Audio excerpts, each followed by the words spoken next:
Hello everyone, welcome to my channel. आज मैं आपके लिए डेली यूज्ड सेंटेंसेस लेकर आया हूँ। इन सेंटेंसेस को आप बड़ी बारीकी से और ध्यान से यदि आप पढ़ेंगे, बार बार बोलेंगे, तो इंग्लिश बोलने में आपको ज़रा भी तकलीफ़ परेशानी नहीं होगी। तो आइए चलते हैं, लेकिन चलने से पहले इस वीडियो को लाइक कर लें, मेरे चैनल को सब्सक्राइब कर लें और साथ साथ बेल आइकन को प्रेस कर लें ताकि आपको लेटेस्ट नोटिफिकेशंस मिलते रहें। तो आइए शुरू करते हैं। पहला सेंटेंस है, जहाँ तक मैं जानता हूँ वह एक अच्छा आदमी है। जहाँ तक ये एक कंजंक्शन है जिसकी English equivalent as far as होगी।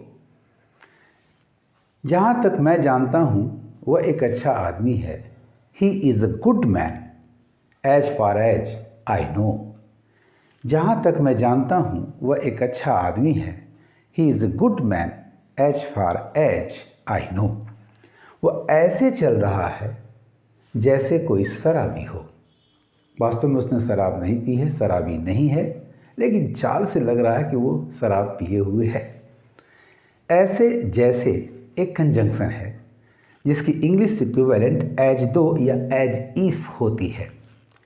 एज दो और एज इफ के बाद आने वाला वर्ब टू बी हमेशा किसी भी सब्जेक्ट के साथ, किसी भी पर्सन के साथ वर होगी। वो ऐसे चल रहा है जैसे कोई शराबी हो। ही is walking as though he were a drunkard. He is walking as though he were a drunkard.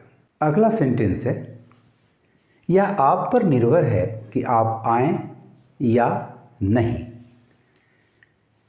आएं या नहीं, ये एक कंजंक्शन है जिसकी इंग्लिश इक्विवेलेंट वेदर होती है। यह आप पर निर्भर है कि आप आएं अथवा नहीं, आप आएं या नहीं। It is up to you, यह आप पर निर्भर है। It is up to you whether you come और not. It is up to you whether you come और नॉट। ये पेयर कंजंक्शन है, कोरिलेटिव कंजंक्शन कहते हैं इसे। ये आप पर निर्भर है कि आप आएं या नहीं। It is up to you whether you come और नॉट। लोग मेरे चारों ओर हैं, फिर भी मैं अकेला लगता हूँ। फिर भी एक कंजंक्शन है जिसकी इंग्लिश इक्विवेलेंट स्टिल होती है। इसकी जगह आप येट का भी प्रयोग कर सकते हैं। लोग मेरे चारों ओर हैं, फिर भी मैं अकेला लगता हूँ। People are all around me, still I feel lonely. People are all around me, still I feel lonely. The next one is, उसने तुमसे पैसे क्यों खर्च करवाए। उसने तुमसे पैसे क्यों खर्च करवाए। Why did he make you spend the money? Why did he make you spend the money? The next one is, मुझे यह काम करवाना है। मुझे यह काम करवाना है जब सेंटेंस में डूअर मौजूद ना हो तो कॉजेटिव वर्ब गेट का प्रयोग करेंगे। मैं तुमसे यह काम करवाऊंगा, करने वाला तुम यहाँ मौजूद है तो मेक का प्रयोग। मैं यह काम करवाऊंगा, करने वाला मौजूद नहीं है तो गेट का प्रयोग करें। मुझे यह काम करवाना है, I have to get this work done.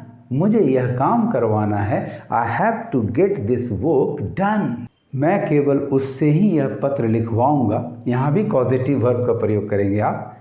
I shall make only him, उससे ही, only him. I shall make only him write this letter. मैं उससे ही यह पत्र लिखवाऊंगा। I shall make only him write this letter. लोग ज़बरदस्ती तुम्हें वहाँ भिजवाएंगे। लोग ज़बरदस्ती तुम्हें वहाँ भिजवाएंगे।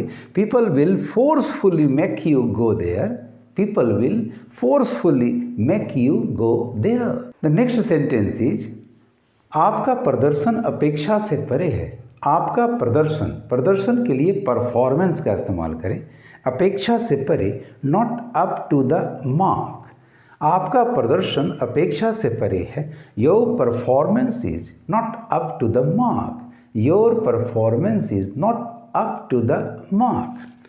मैं तुमसे यह काम करवाऊंगा। अगला सेंटेंस है। मैं तुमसे यह काम करवाऊंगा। जब भी किसी से कोई काम करवाएंगे आप तो उसके लिए कॉजेटिव वर्ब मेक का प्रयोग करें। मेक के बाद ऑब्जेक्ट और तब उसके बाद मेन वर्ब नंबर 1 का प्रयोग करें। मैं तुमसे यह काम करवाऊंगा। I shall make you do this work. I shall make you do this work. उसे अकेले जाने में शर्म आती है। उसे अकेले जाने में शर्म आती है। He feels shy of going alone. He feels shy of going alone. वह अभी भी गुस्से में है। वह अभी भी गुस्से में है। He is still angry. He is still angry. अभी भी एडवर्ब ऑफ टाइम बीच में, सेंटेंस के बीच में वर्ब टू बी के बाद या मेन वर्ब के पहले आप स्टिल का प्रयोग करें। वह अभी भी रो रही है। She is still weeping. वह अभी भी गुस्से में है। He is still angry. The next one is वास्तव में उसने क्या कहा था। वास्तव में उसने क्या कहा था। व्हाट डिड ही एक्चुअली से। व्हाट डिड ही एक्चुअली से। वह बहुत शक्की आदमी है। वह बहुत शक्की आदमी है। He is a very skeptic man. He is a very skeptic man. दूसरों का छोड़ो। दूसरे क्या सोचते हैं उसको छोड़ दो। दूसरों का छोड़ो। Ignore what others think of you. Ignore what others think of you.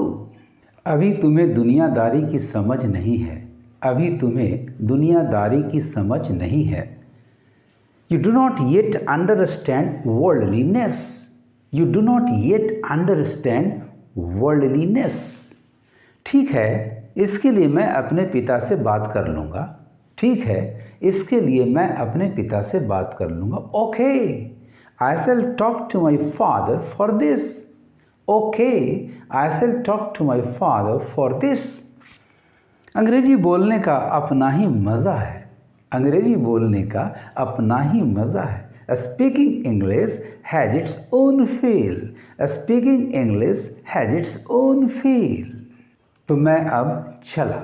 So I shell leave now. तो मैं अब चला। सो आई शैल लीव नाउ। उसने अभी तक आपके पैसे नहीं लौटाए क्या। उसने अभी तक आपके पैसे नहीं लौटाए क्या।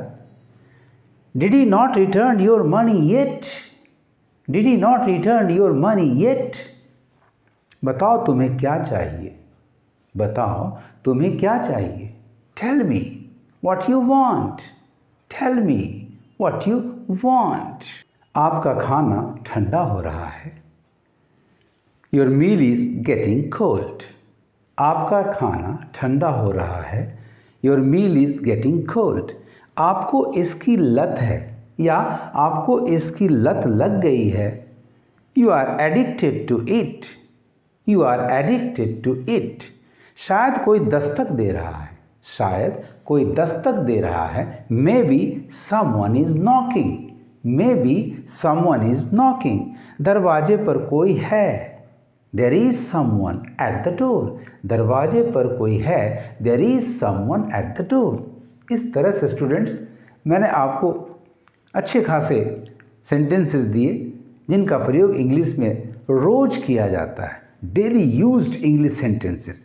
आपको मेरा ये वीडियो कैसा लगा कमेंट करेंगे और ज़्यादा से ज़्यादा शेयर करेंगे। Thank you for watching.